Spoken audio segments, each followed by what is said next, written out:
तूमेर मंडल भादोर मंडल के हिंदू सम्मेलन में मंचासी एक महंत 1008 कृपाल दास जी महाराज के चरणों में मैं वंदन करता हूँ, नमन करता हूँ। आज हमारे इस कार्यक्रम में मंच की शोभा बढ़ा रहे हमारे इस ग्राम के सम्मानीय वरिष्ठ समाज सेवी रतन सिंह जी और हमारी मातृ शक्ति के रूप में जो मंचासीन हैं, समाज सेवी हैं, मैं उन सभी को प्रणाम करता हूं, आप सभी को वंदन करता हूं।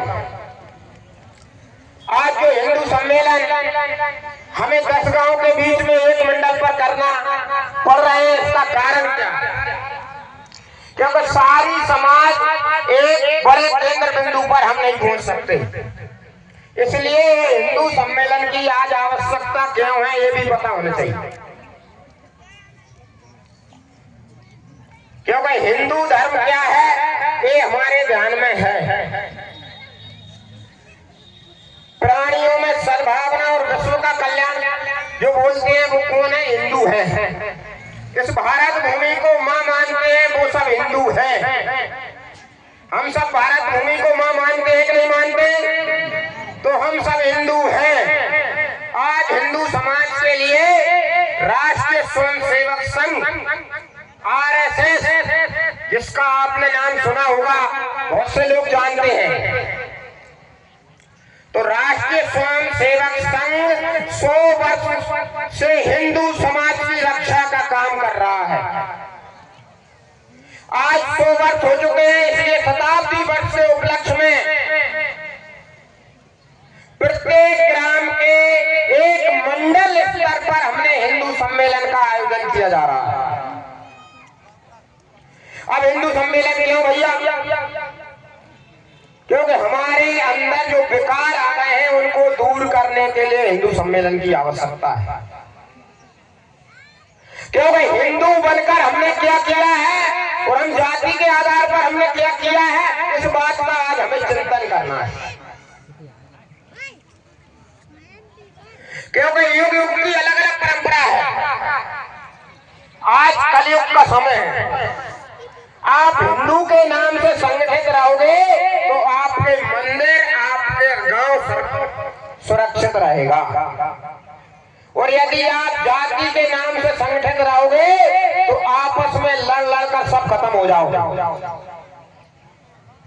इसलिए हिंदू सम्मेलन की आवश्यकता है कि हिंदुओं के मान बिंदु जो सिंधु के इस पार की भूमि है वो हिंदुओं की भूमि है। तो हिंदू जब संगठित होता है तो उसका परिणाम अलग लग रहा है। इस चीज का इतिहास रहा है। 1925 में नागपुर में एक मुहिदे के बारे में 4 लोगों को इकट्ठा किया डॉक्टर हेडगेवार जी ने। उस समय लोग कल्पना नहीं कर रहे थे कि हिंदू एक हो जाएगा। वो कहते थे हिंदुओं को एक करना माने मेंढक को इकट्ठा करना, तराजू पर तोलना ऐसा है। एक को बुलाते एक जाता है। पर आज हमारी परम आवश्यकता है, कलयुग के युग में तलवार बंदूक की लड़ाई की जरूरत नहीं है बंधु। हमारी आपसी वैमनस्यता हो सकती है, हमारा आपसी राग द्वेष हो सकता है, पर हिंदू धर्म और हिंदू गांव के लिए हमें सब छोड़कर खड़ा होना पड़ेगा। क्यों? आज हमारे देश में हमारे धर्म की संस्कृति की रक्षा करने का काम हमारा है। जब हमारा गांव सुरक्षित होगा तब हमारा धर्म सुरक्षित होगा, तब हमारी आने वाली पीढ़ी सुरक्षित होगी। इसलिए हमें पता होना चाहिए। पहले हम थोड़ा सा इतिहास के बारे में चर्चा करेंगे, इसके बाद में आगामी कार्यक्रम के बारे में भी चर्चा करेंगे। क्योंकि राष्ट्रीय स्वयंसेवक संघ के जो है 42 ऐसे सशक्त संगठन है जो हर दिशा में हिंदू बचाने के लिए काम कर रहे हैं।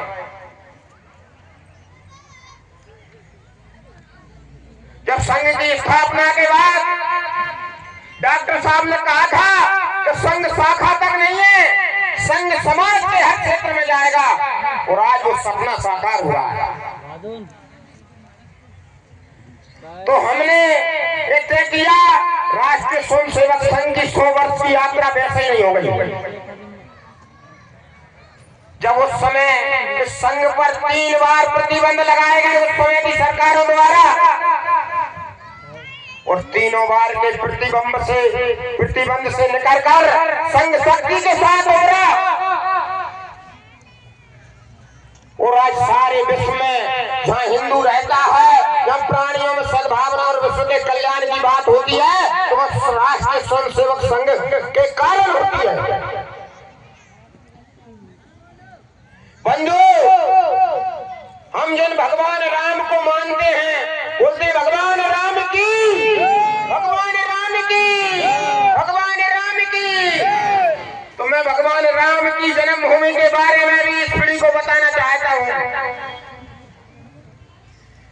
भगवान राम की जन्मभूमि कहाँ है? अयोध्या है कि नहीं? पिछले 2 वर्ष पहले हमने भगवान राम की प्रतिष्ठा सभी ने देखी कि नहीं? तो भगवान राम के मंदिर की पुनः प्रतिष्ठा क्यों हुई, ये भी हमें सोचने की जरूरत है। 1528 में भगवान राम का मंदिर अयोध्या में सुशोभित हो रहा था।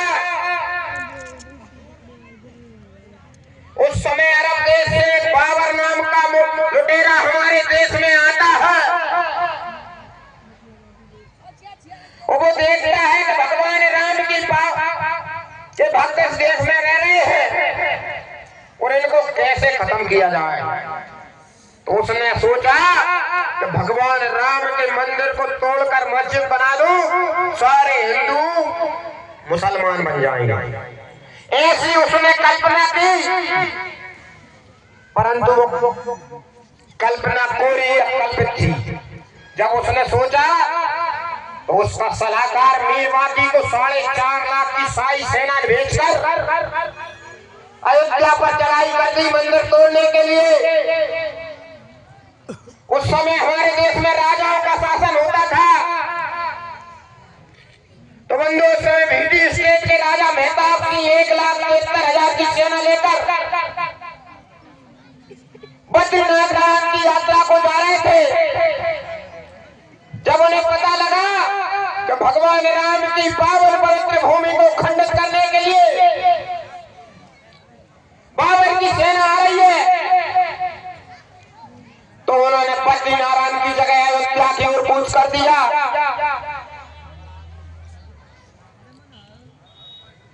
1,73,000 लोगों ने अयोध्या में बाबर की 4.5 लाख सेना को प्रवेश नहीं करने दिया,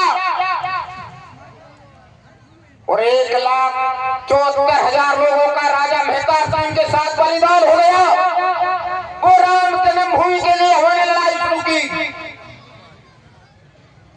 इसके बाद में अयोध्या के पास सनेती गांव के राजपुरोहित देवीदीन पांडे ने वहां के क्षत्रियों से आह्वान किया कि भगवान राम के मंदिर को तोड़ा जा रहा है। 3 दिन के अंदर